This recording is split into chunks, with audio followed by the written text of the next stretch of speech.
오늘의 사연은 전국시대 송나라 왕과 한빙의 아내 사이에 얽힌 열리지의 이야기입니다.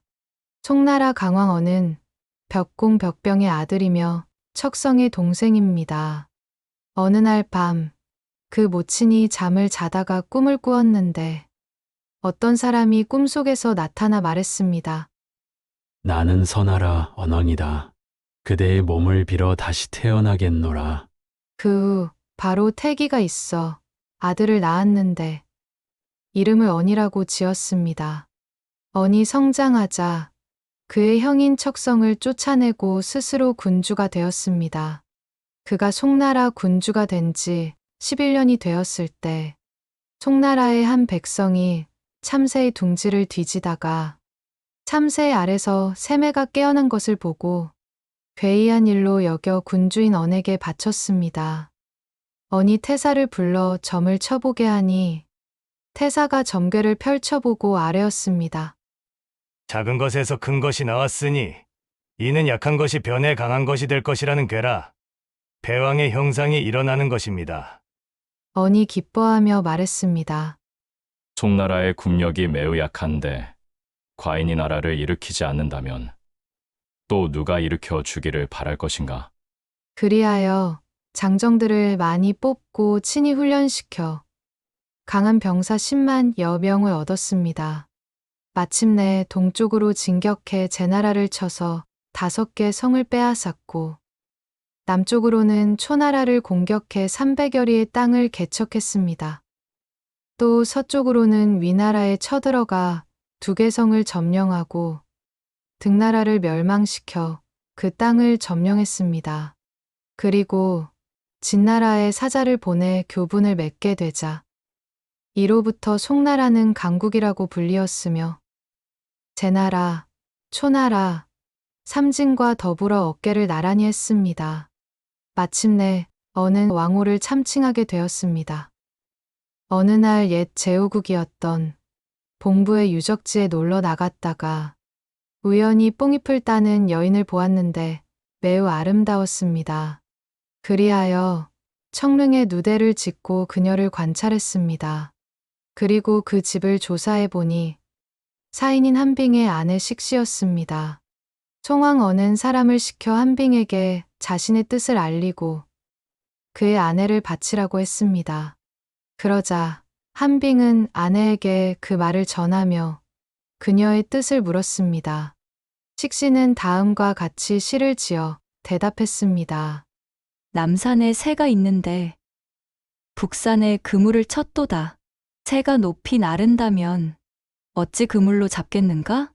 송왕은 식시를 그리워하는 마음을 참지 못하고 그녀의 집에 사람을 보내 그녀를 잡아오게 했습니다. 남편 한빙은 식시가 수레를 타고 가는 것을 보고 분을 참지 못해 자살하고 말았습니다. 송왕은 식시와 함께 청릉대에 올라가 말했습니다. 나는 송나라 왕이다.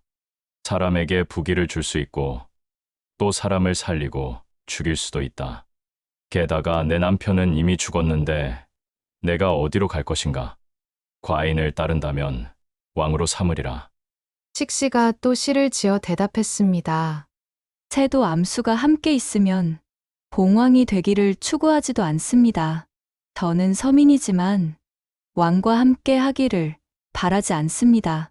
그래도 송왕이 말했습니다. 그대는 이미 이곳에 왔으니 과인을 따르지 않는다 해도 어찌할 수 없을 것이다. 식시가 말했습니다. 제가 목욕 후 옷을 갈아입고 남편의 영혼에 제사를 지낸 후 대왕을 모시게 해 주십시오. 송왕이 허락했습니다. 식시는 목욕 후 옷을 갈아입고 나서 허공을 향해 2번 절하고 난 후 누대 위에서 스스로 몸을 던졌습니다. 송왕이 급히 사람을 시켜 그녀의 옷자락을 잡게 했으나 막지 못해 그녀는 죽고 말았습니다. 그녀의 신변을 조사해 보게 하니 치마의 띠 속에서 한 폭의 서찰을 발견했습니다. 그 서찰에는 다음과 같이 써 있었습니다. 제가 죽은 후 한빈과 같은 무덤에 합장해 주시기 바라오며 그렇게 해주신다면 황천에서라도 그 은덕에 감사드리겠습니다. 총왕이 크게 노해 멀리 동떨어진 곳에 2개의 무덤을 만들어 매장하고 2개의 무덤이 동쪽 서쪽에서 서로 바라보게 했습니다. 총왕은 그녀를 매장한 후 3일이 지나 도성으로 돌아갔습니다. 어느 날 밤 갑자기 얼룩진 가래나무가 2 무덤 곁에서 생겨나 10일 사이에 3장가량 자라더니 그 가지가 서로 결합해 열리지가 되었습니다. 그리고 원앙새한 쌍이 가지 위로 날아와 서로 목을 비벼대며 슬피 울었습니다. 그 마을 사람들이 그 모습을 보고 애석하게 여기며 말했습니다.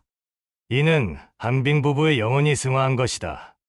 그리고 그 나무를 상사수라고 이름 지었습니다.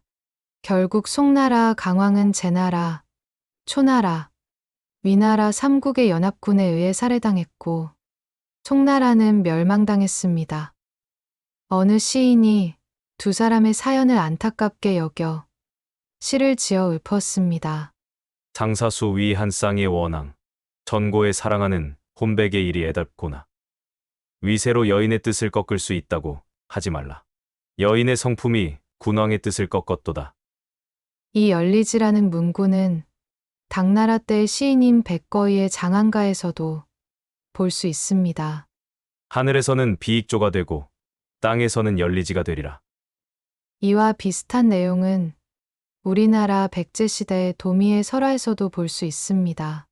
시청해 주셔서 감사합니다.